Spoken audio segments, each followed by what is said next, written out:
Welcome to Building the Future of Work Together, the podcast where we explore how we can build the future of work with neurodiversity in mind.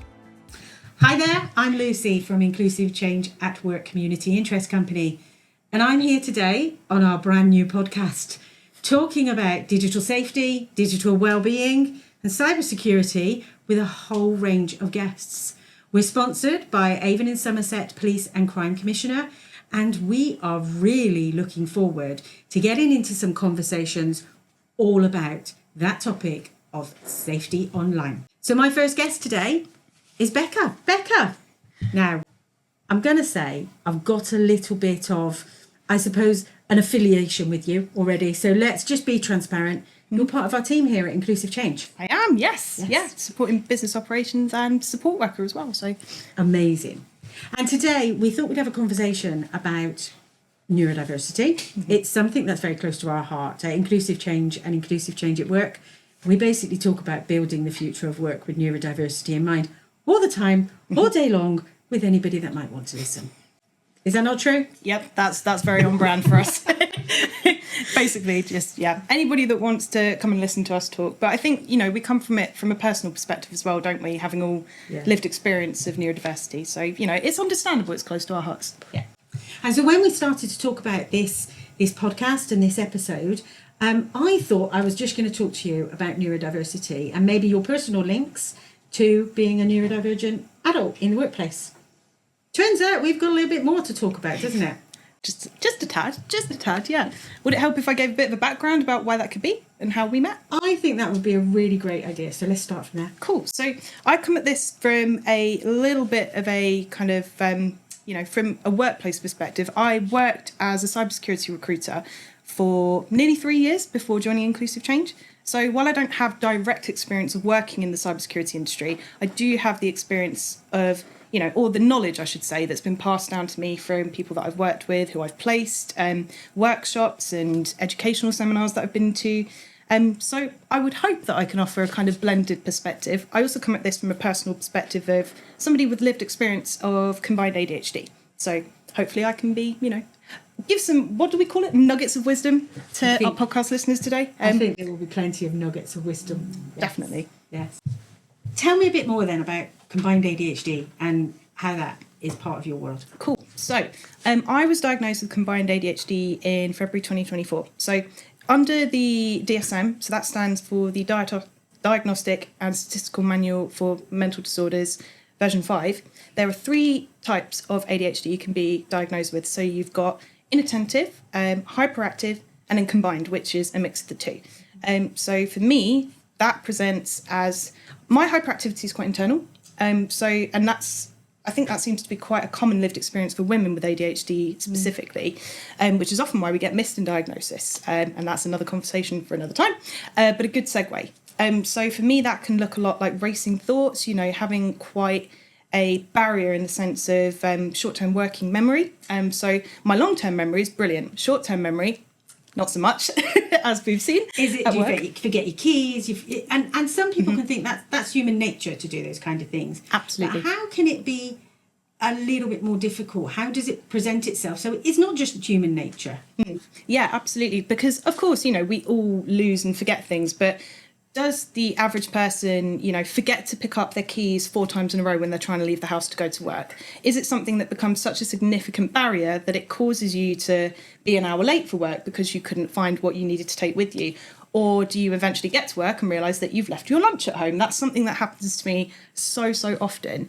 And, it's an inconvenience for some people who are neurotypical, but for those of us with ADHD or with lived experience of neurodiversity, it is a real barrier because it means that we then get perceived differently in the workplace. It means that we get perceived differently in society of, that person's just lazy, or, that person's just not able to do those things. Why can't they just do those things? So in that sense, it becomes a real barrier. But equally, that's why we need to talk about it and also embrace the positives of ADHD as well. Oh, there are some positives. So what are the positives that you find? The positives for me. So I would actually turn what I would usually call a negative on its head. I'm a very impulsive person, but equally that means that I get very, very good at trying new things and being brave enough to try new things that maybe somebody neurotypical wouldn't. And And that's something that I'm actually quite proud of now. You know, when before I understood or had the language for what ADHD is, I never really understood why I was so impulsive, and that used to make me kind of shrink myself. Whereas now I can feel emboldened enough to try something new. So I've started going to self-defense classes about 5 years ago. I would never have done that, you know, if I'd thought about it too much, to be honest with you. Yeah. But I've been there for 5 years. I've trained with some fantastic people and made some great friendships as well. So you've stuck at that one. Yeah, I know, right? Having the routine and the accountability has really helped, funnily enough. So when it comes to sticking at things sometimes, tell me about jobs, tell me about your career.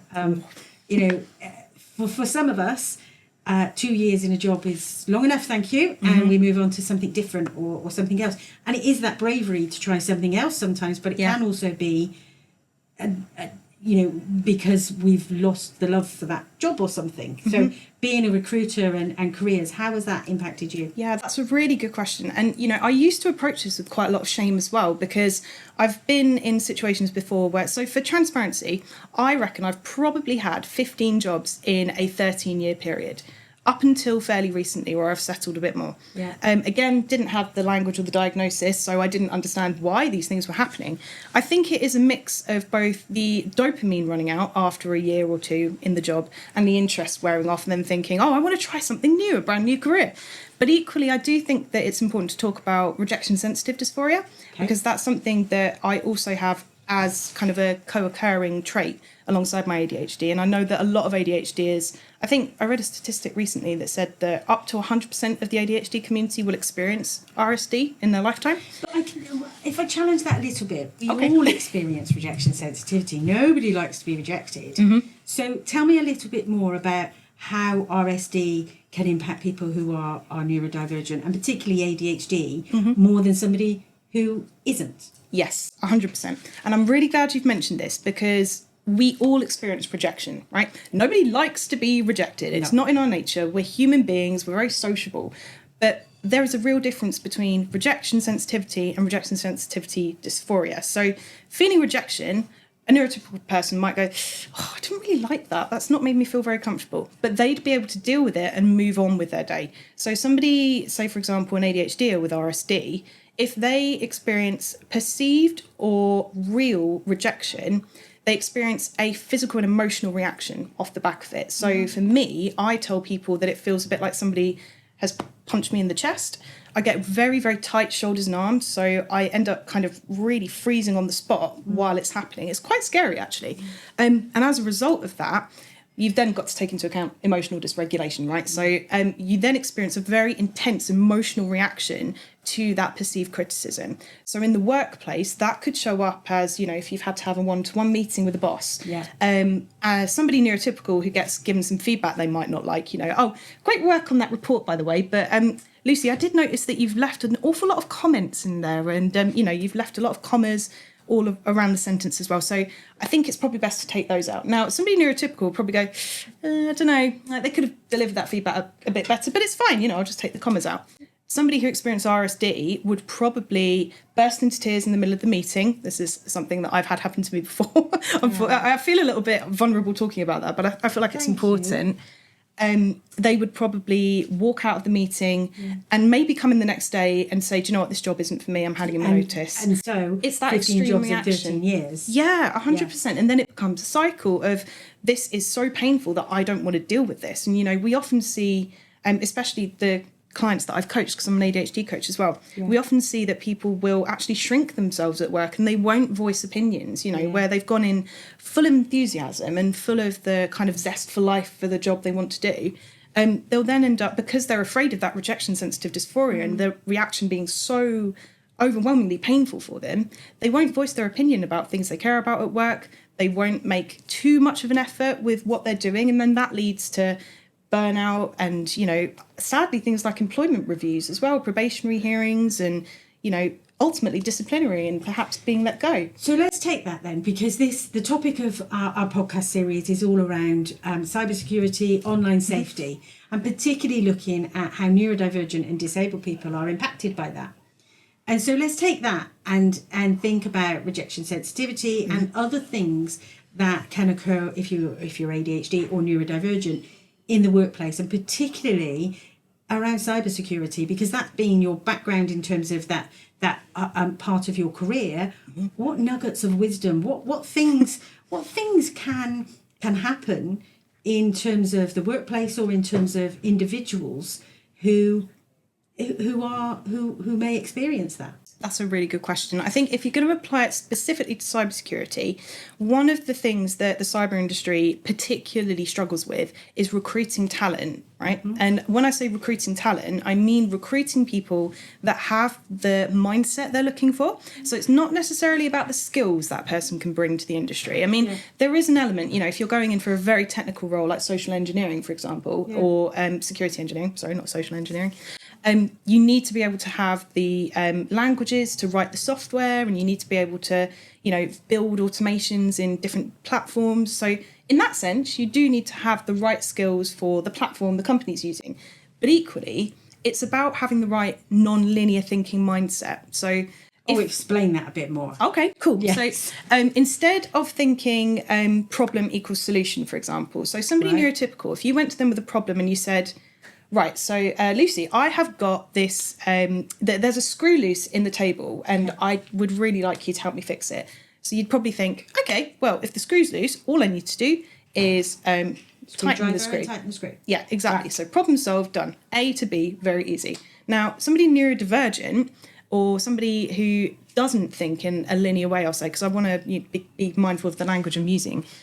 Somebody who doesn't think like that, that is an integral skill to have in cybersecurity, because you need to be able to look at things from a lot of different aspects. If you're thinking about a cyber attack, for example, hackers will try anything and everything they can within that cybersecurity sphere and information security more widely as well, because let's not forget, cyber sits within information security, which involves things like data compliance. And, I suppose the key difference really is that information security is all encompassing, and it involves things like access requests and controls. And, I could go into that in a bit more detail. But yes. Okay. Yeah. But essentially, what you need in that kind of world is you need somebody who can attack from multiple different angles, or really get inside the mind of a hacker. Right, okay. And in order to kind of follow that thought process, you're not going to be able to do it if you're a linear thinker, because you'll think, oh, that person's managed to get in by, I don't know, like they've managed to log in because someone's left their password unchanged for years. Yeah. So I just changed my password. And that solves the problem. But what about if they've managed to access all of your hard drives and they've managed to clone your cloud drive? They've got all the information on that drive. How are you going to stop that from happening again? So somebody who thinks in a linear way wouldn't necessarily have thought that far ahead. No. Is that all making sense so far? I think so, yes. So you think of all those different consequences and different ways of how things can be done. I quite often think of, you've seen the film Men in Black? Yes. And there's a character in Men in Black. Brilliant film. Men in Black, and it's not the first one, I think it's the second one, where this particular character can think of multiple outcomes for a situation, and he can predict the future, but he has tons of these different futures going on in his brain. Yep. And I kind of think of it in terms of that, okay, well, this is the future when this happened, because that led to this point. That's really interesting. I've probably not explained that very well, but I always think of that character when people talk about things like non-linear thinking or different ways of thinking of outputs and outcomes. Absolutely, because it's really important. And I think, I went to a talk recently where Lee Hibbert sat on the panel, and Lee is a director of cybersecurity for, I can't remember the name of the company now, but I know that they're like an aerospace, and he's ex-military and ex-police as well. And he said that as somebody with lived experience of dyslexia, his job really is to speak to boards of directors and to advise them on the positives, and really kind of get that mindset change going of the positives of having people who are neurodivergent in their workforce, because it's only ever a benefit to them. I think more and more companies are starting to see that. Yeah, 100%. So something you mentioned, but you kind of mentioned it by accident, I think, because you talked about security engineering, but you also mentioned social engineering. What is social engineering? I'm really intrigued, because I think that's something that might have some relevance, to the workplace, but also to things like you're talking about passwords and how we look after stuff, and how neurodivergent people might be more susceptible to this thing called Yeah. social engineering. Absolutely, yeah. So the simplest way I can explain social engineering, so there are multiple different ways that people will try and hack into systems. And one of the ways is by, breaking through by just forcing passwords onto a computer. But another way, and an increasingly popular way that hackers are getting through and getting people's information, social engineering literally means psychologically manipulating their victim to give them the information they need. That sounds really scary. It's really scary, right? So I would recommend any of our listeners to Google, I think it's called Hackathon in the US, or they have hackathons that are thousands and thousands of people strong every year. And there is a particular category for social engineering. Wow. And there's a video you can watch on YouTube. I'll have to see if I can find the link afterwards. But if you Google social engineering hackathon, there's a lady on there who manages to, basically the guy that's interviewing her, she manages to, by simply just pressing a few buttons, she pretends there's a baby crying in the background, and she pretends that she's his wife and that she's forgotten the password for their mobile phone account.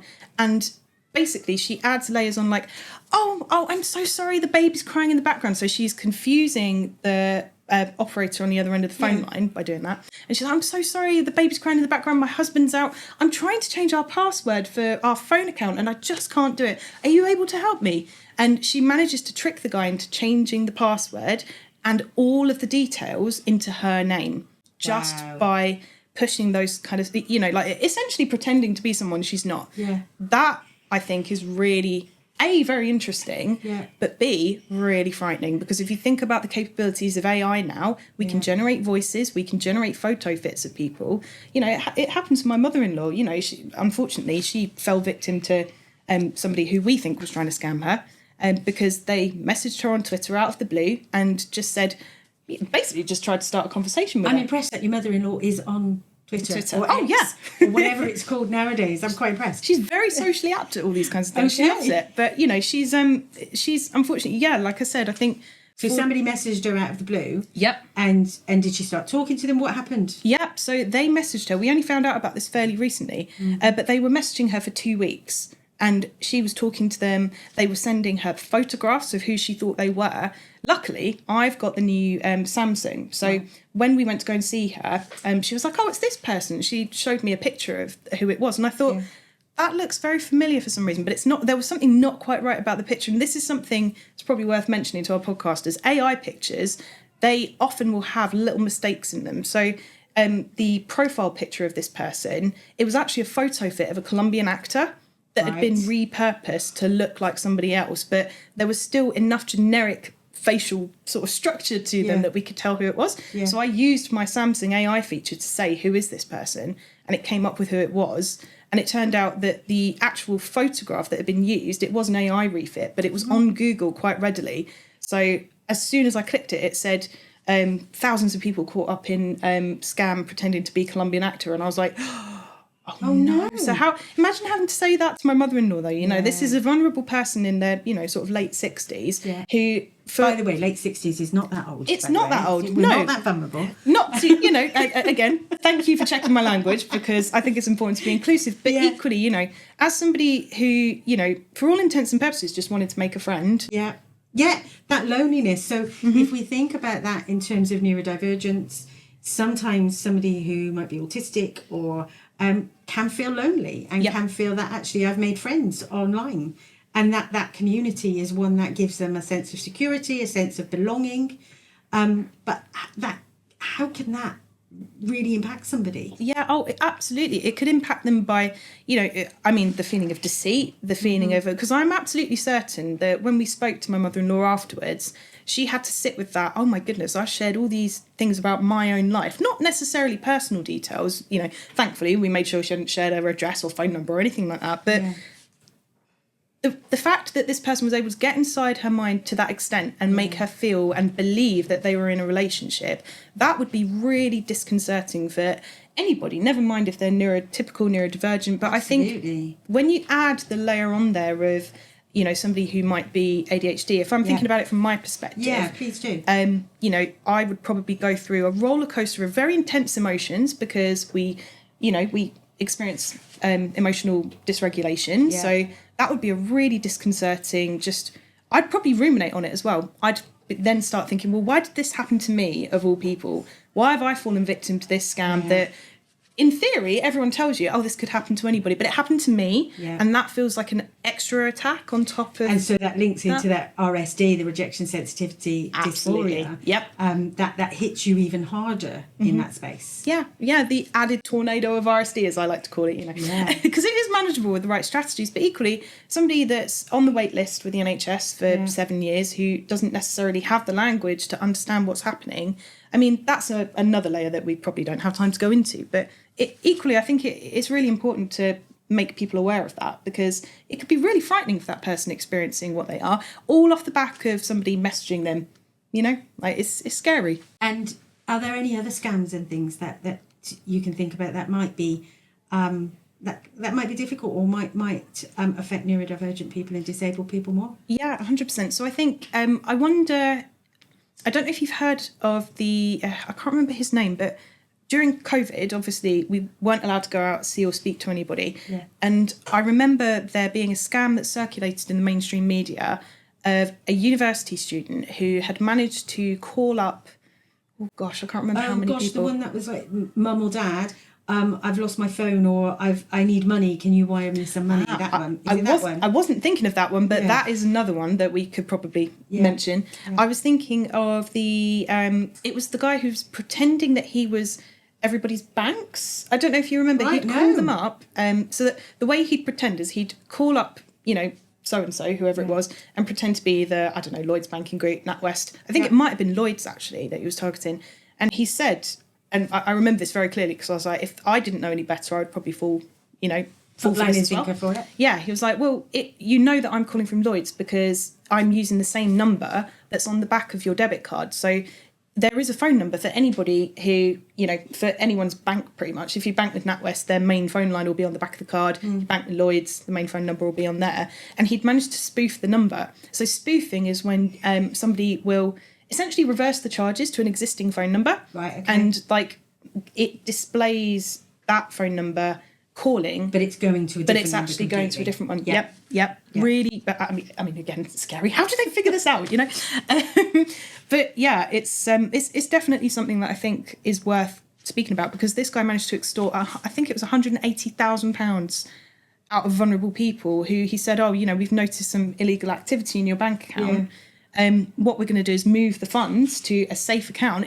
It was his own personal bank account. Oh my goodness. And he managed to get, I think the main people that fell victim to that were unfortunately elderly people who are more, I don't want to say less, less susceptible to online scams. And they may be less digital savvy, less, if somebody phones up and says they're from your bank, you're generally going to believe them. Yep.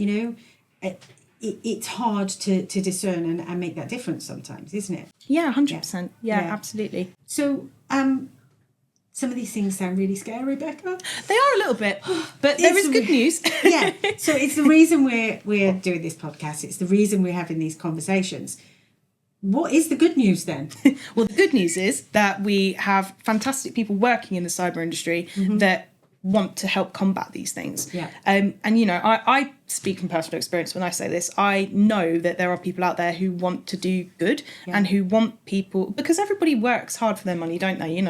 The last thing you want is for anybody to come along and compromise the life that you've built for yourself. So luckily, there are good people out there. And I would also recommend checking out your local law enforcement cybersecurity units, because they have got some really good advice about, generally keeping things like passwords updated, because the one thing that hackers will tend to get past is that very first obstacle. And it's usually somebody's left their laptop either unlocked or they haven't changed their password regularly enough, or the password isn't complex enough.